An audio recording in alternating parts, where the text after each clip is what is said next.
Hi, everybody. Dennis Prager in a particularly chipper mood. Chipper. Now, for all of you watching outside of the United States, would you know what chipper is? Would you know what chipper is? It's an American slang, I think. I wonder did the Brits use chipper? Anyway, I'm particularly feisty and He's not. He's not in a chipper mood. He stopped. That's so interesting. It's actually a good sign because I think the background snoring can be distracting. Anyway, hi everybody, I'm Dennis Prager. This is my home, this is my fire, this is my dog, Otto. Many of you write to me asking that I give him a rub or say hello. Oh, there he is again. I seem to put him to sleep. It's a humbling factor in my life, but nevertheless a fun one. So what is the purpose of the Fireside Chat? It is to offer you some thoughts, completely unscripted, so you'll know me and my ideas better, and I get questions from you, from literally all over the world. We have questions now from 52 countries, and that's just the questions. That's not the number of listeners outside of America, which is great because what I've always believed, it's not possible to have a good value system, but it's only applicable to one culture. Either it's universally applicable or it's not applicable to anybody. It's like I always say, it would be like saying Beethoven is only good for German audiences. That's absurd. They love Beethoven in Japan as much as they love him in Germany because he has something in his music that's universal. So I hope the same about anything that I talk about. So I think we were thinking about what should I open up today and before I take your questions. So in the course of all these fireside chats, sometimes I come up with an idea and I ask Megan, are you the producer? Is that your official title? Unofficially. Unofficially. She is the unofficial de facto producer of the Fireside Chat. And by the way, she's terrific. You're terrific. Thank you. I'm touched. Yeah. I am. I really am. Well, thank you. But it's the truth. And so is Rodrigo, who's behind the camera now. I'm very lucky to have these two people. I am. Because I know, this is an interesting topic too. I know when I'm lucky. That's one of the greatest gifts you could have in your life is to walk around thinking, ooh, I'm lucky. But you know what you've been taught? If you're a young person, at least in America, you've been taught to think you're unlucky. That's one of the unbelievably unforgivable, damaging things the left has done to people is teach them to be unhappy. Because if you're happy, you don't vote left. It's as simple as that. Think about it.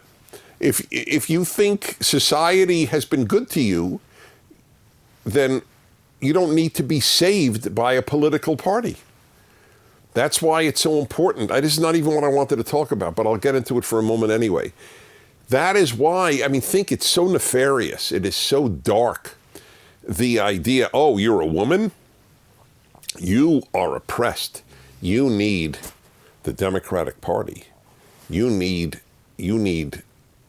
our help because it's a patriarchy and you're suffering.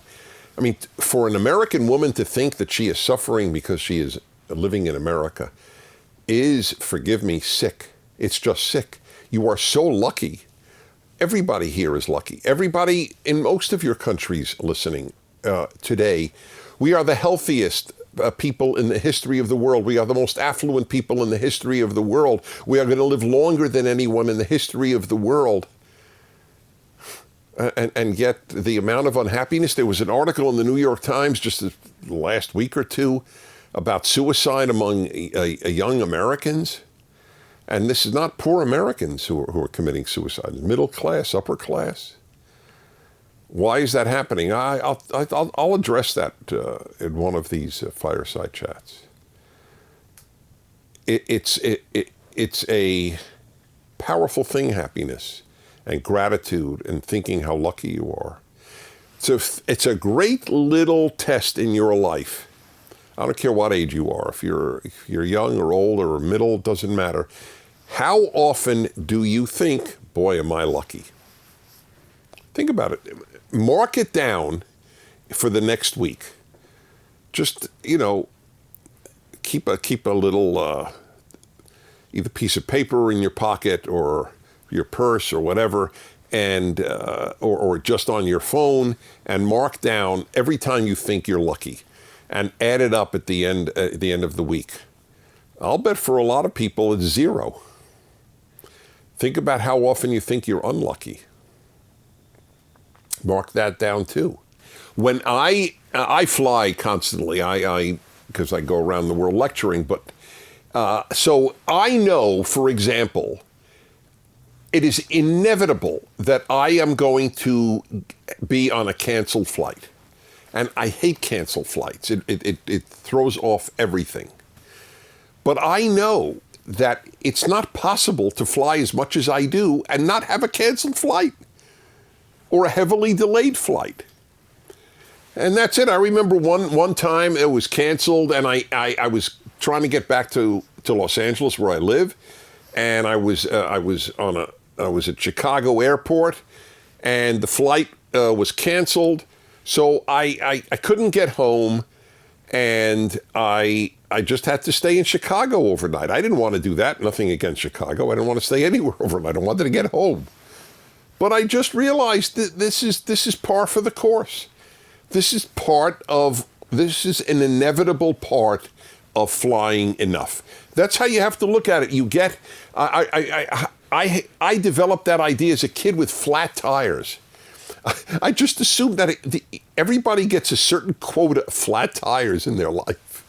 And I remember the time I got it, it was freezing. I was driving from Toronto to New York. I was still living in New York in my early 20s. And I was driving back from a conference in Toronto, and it's a long drive, and it was freezing. I mean, it's very cold in the winter in Canada, obviously. And, in the middle of nowhere, I got a flat tire, and I was changing the tire. I didn't even have gloves, which is really stupid.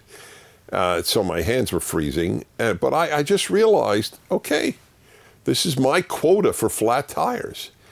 It's a very important way to go through life. To realize, you're going to get the flu every so often. You're going to get a flat tire. You're going to get a canceled flight. It's just, it's why my chapter on expectations in my book on happiness would be a very helpful one for those of you who care about being happy, which I assume is most of you. My book is called Happiness is a Serious Problem. I'm not here to sell books, but it would be a little irresponsible for me not to tell you I've actually written a book on happiness, and it could really help you. And it's pretty cheap. It's a paperback. Anyway, that was about feeling lucky. So the topic I wanted to talk about, so the question is, do I go to questions or should I talk about the topic? Talk about the topic. Yeah? I look to Megan. It's like I don't have a mind of my own. Isn't that interesting? I'm looking at my drug dealer. He's over there he's in the room. He's visiting today. I call him my drug dealer. He's actually my audio dealer. But I admit to being addicted to audio equipment because I'm crazy about music. And I have been addicted to audio equipment since high school. There's actually, I look at the questions prior to the broadcast, and there is actually one on that. So I'll wait for a moment. So what I was going to talk about, which could be a long talk, but I'll keep it brief. Let's do questions. Go to the questions, but I'll tell you anyway, I can't leave you hanging. So I'm going to do this in a maybe the next time even, but it's something that is really serious and really important, and that is this. Everybody is wounded in some way, emotionally, psychologically, everybody. That is part of the human condition.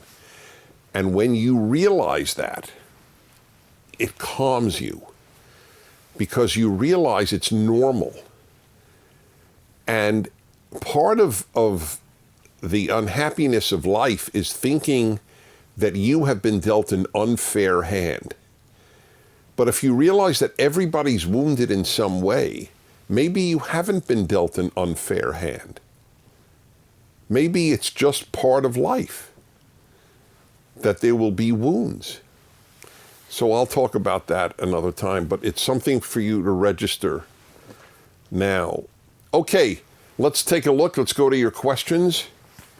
And we begin with a video question. Oh, look at that. Okay. All right, here we go.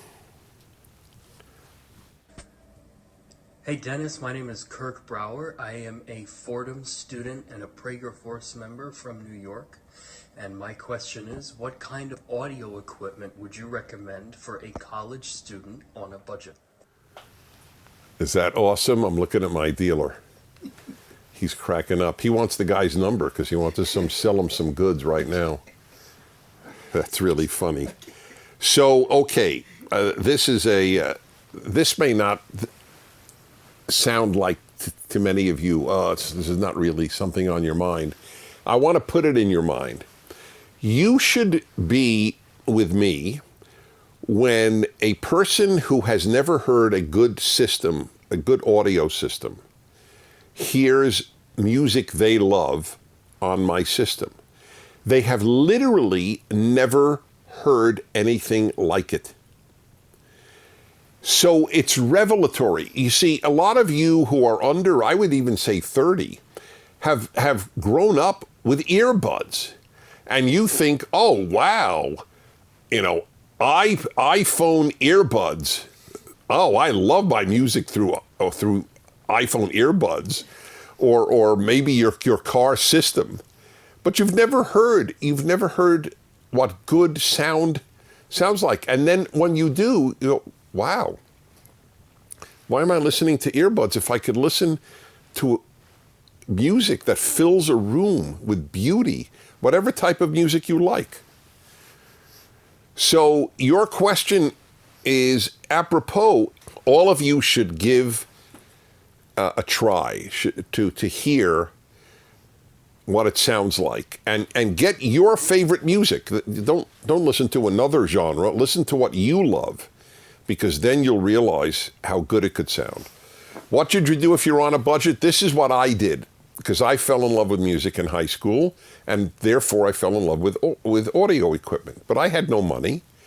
I mean, I had money for lunch. My parents gave me lunch money. That was my money, lunch money. And I think I got an allowance. I don't know if kids still get an allowance. Do kids get an allowance? What does a high school senior do for money? I mean, the parents must give them something. They're not, in most cases, earning, which would be a nice thing to do. But anyway, my father, I don't know what he gave me, but he was pretty generous, actually, which was a wonderful thing.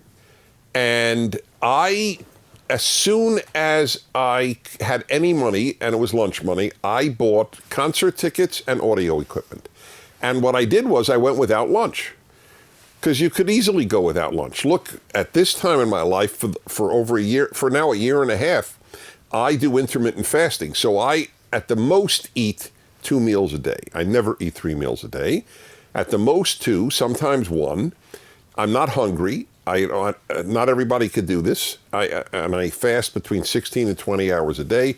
I do have coffee with some, not sweetener, but some milk or almond milk or whatever. That I have. So it's never been a problem for me to miss a meal.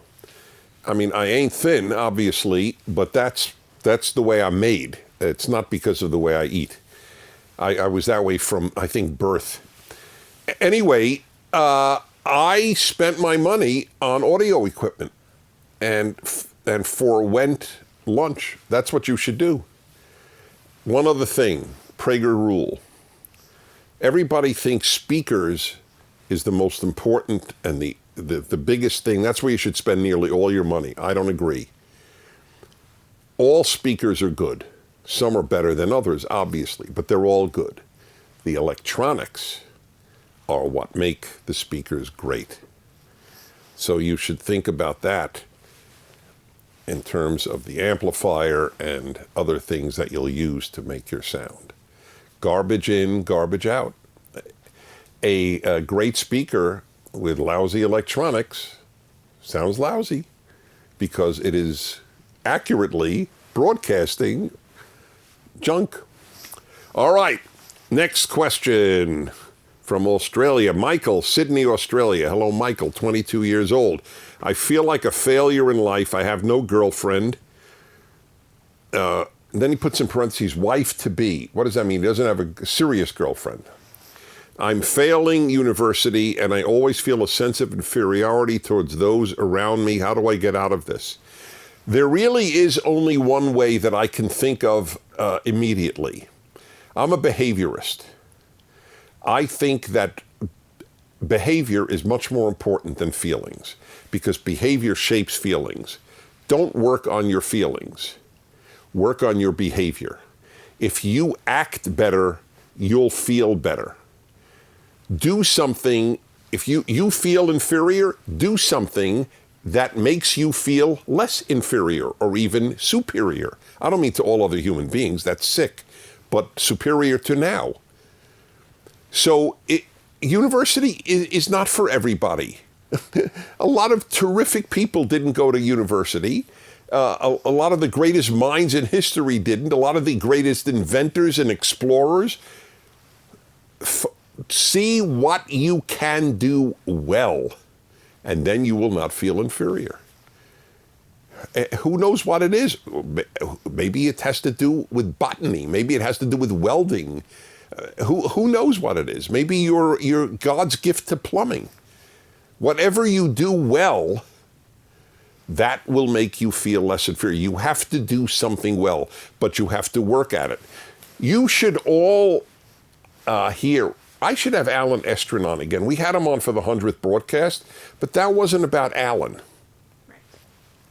Alan is the guy who really came up with the Prager University idea. He's a dear friend of mine for 30 years, and I mean, truly dear friend. It's a gift. He's a gift in my life. And he has a theory about his life. It's very interesting. He said he realized, and I don't even agree with him, but it doesn't matter. This is the way he looked at life. Starting in high school, he said, I realized this is him speaking, I realized I had no special gift or talent.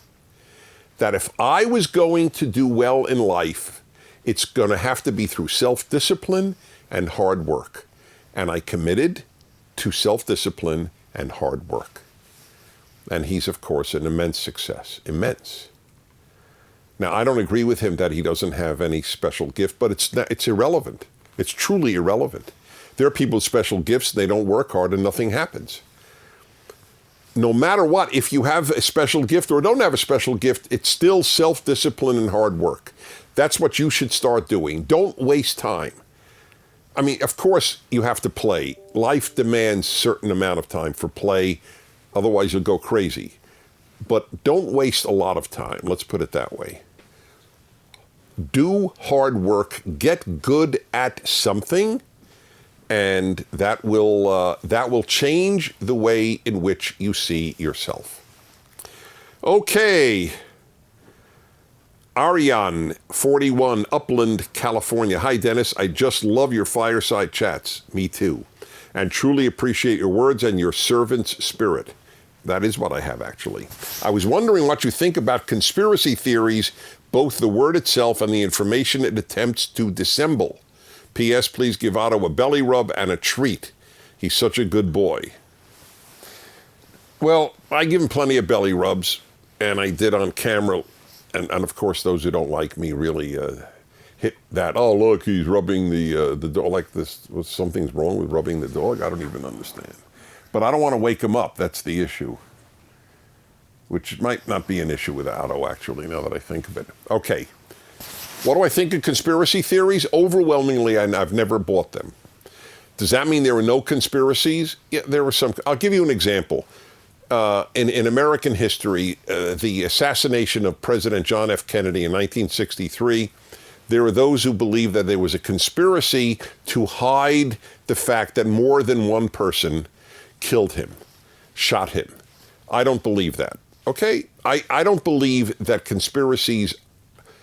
I have not lived to see 10, 20, 30 years later, something no one knew, all of a sudden it comes out this was a conspiracy.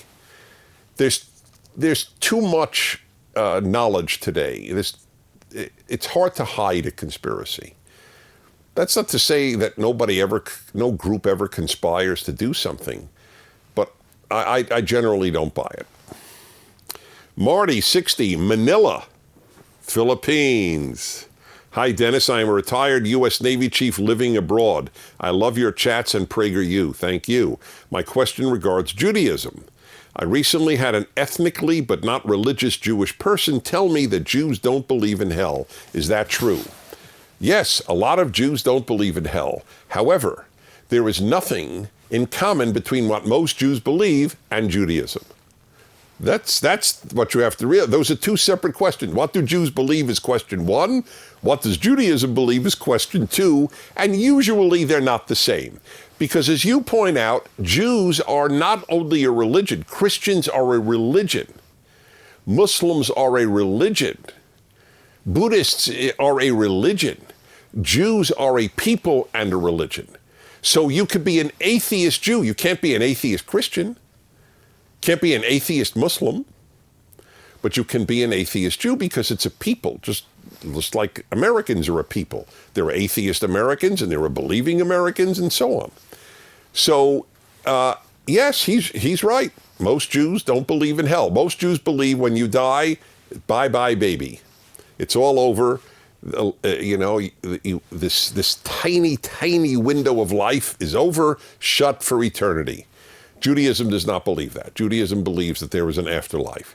Of course there's an afterlife. If God is good, A, if there is a God, and B, God is just, of course there's an afterlife because there's so little justice in this life. And anyway, God is not physical, so obviously the physical can't be the only reality.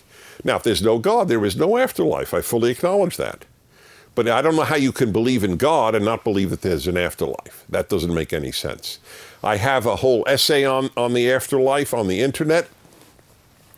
I have a PragerU video on the afterlife. So I have addressed this my whole life. When I was a kid, I realized how important that subject was. But never confuse what Jews believe with Judaism. Sometimes they are the same. Most of the time, they're not. Terry, 68, Parma, Ohio. Dear Mr. Prager, during episode 112 of your Fireside chats, we've done 112? That's amazing. 116? 116. You stated that, quote, you have a calm nature, but I also work at it, unquote. I was wondering if you would please reveal what you do to help yourself be more calm. God bless you. Please give Otto a what-ho for me. What does what-ho mean? Casual. Hi there. What-ho, Otto. All right. He was moved. So, yes, I do work on calm. That's correct. I try to only let very bad things, this is an example, I try to let only really bad things disturb my calm. Evil disturbs my calm.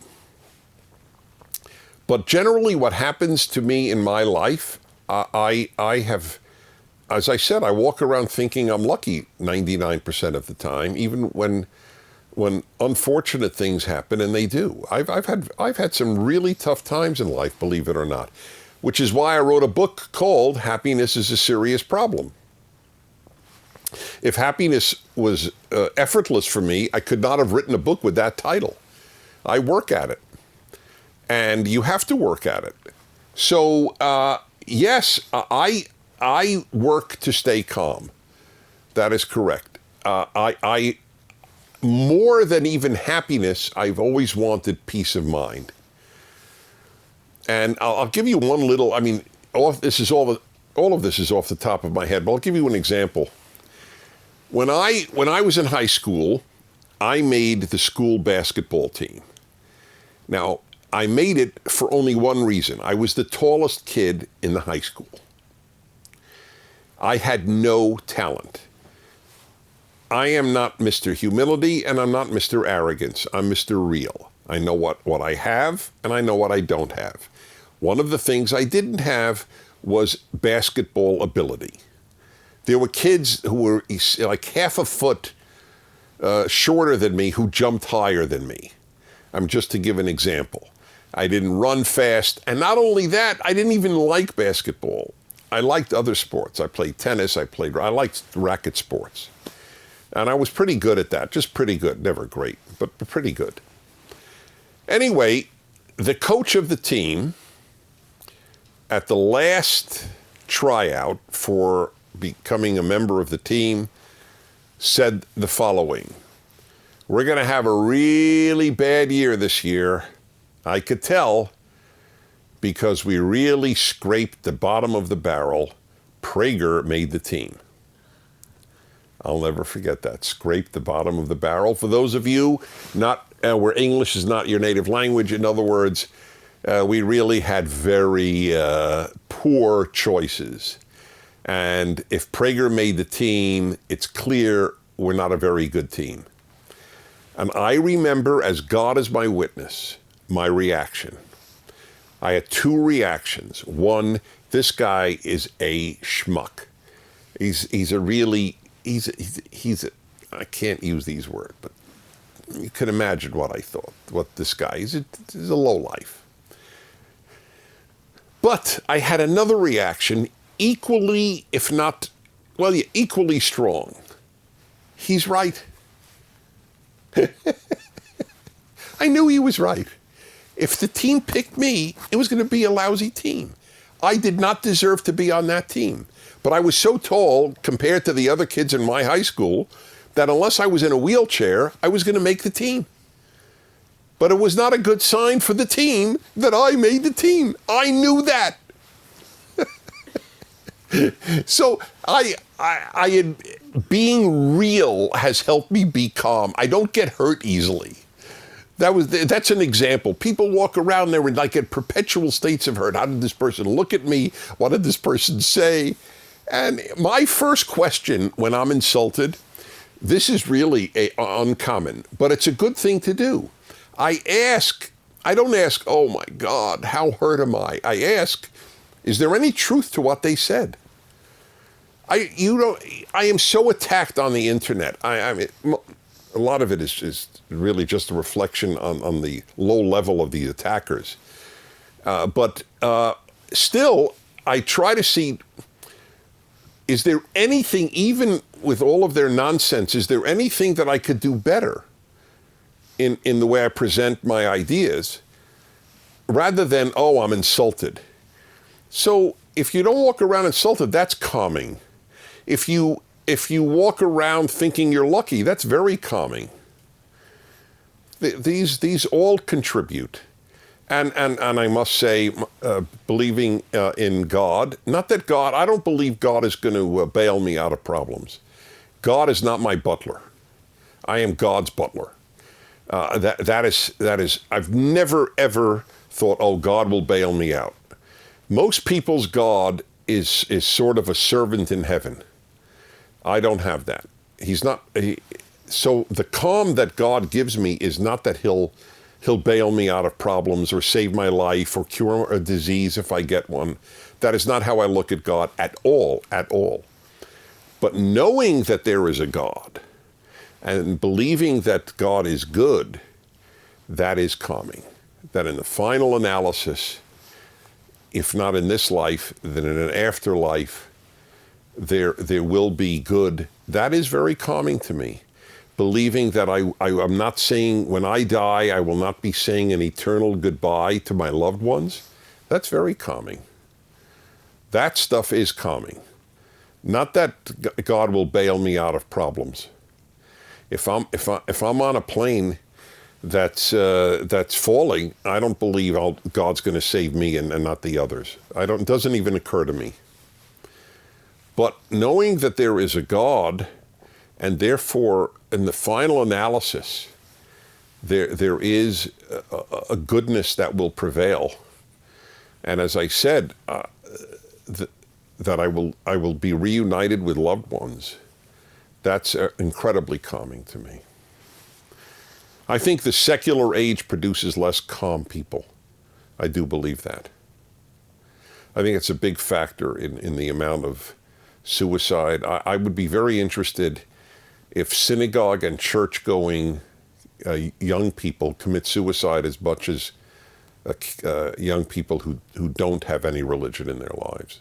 That would be an interesting study to make, but they don't make it because our academics are almost all secular, so they don't think in these terms. What's our timing? 30. I tell you, I have a built-in clock, don't I? That was 30, so I think I should say goodbye, because another question will take 5 more minutes. And I'd rather have you want me to speak more than go, oh my God, he's droning on. Well, anyway, I love being with you. I love the reactions. I love your questions. I hope you'll show these to others, because these can be, and they're meant to be, life-changing ideas. That's the reason I do this work. That gives me calm, the belief that I'm doing some good with my life. That too, I have to say, that is a source of calm. Okay, everybody, I'm Dennis Prager. Thanks for being with me. See you next week. My dealer is applauding. That was awesome. Thank you for watching. If you'd like to keep these fireside chats free, please do by donating to PragerU.